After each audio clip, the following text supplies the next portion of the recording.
यो चाहिँ मिलरिपाको गुफा मिलरिपा नरूपाको गुफा चाहिँ यता कलै छ है हजुर।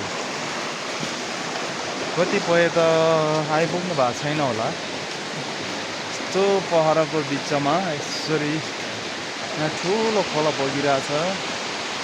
यसरी छ यहाँ चाहिँ मिलरिपाको गुफा नरूपा चाहिँ यहाँनिर पहिला ध्यान गर्नुभएको रहेछ। यहाँ ध्यान गरेर यहाँ गुफा बस्नु भएको रहेछ। यस्तो छ यस्तो छ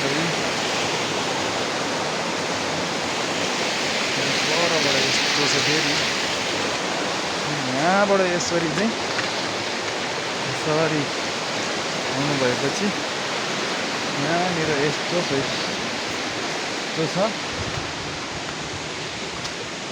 यहाँनिर चाहिँ ट्याक्कै गुफाको पोइन्टमा आइपुग्नु भयो।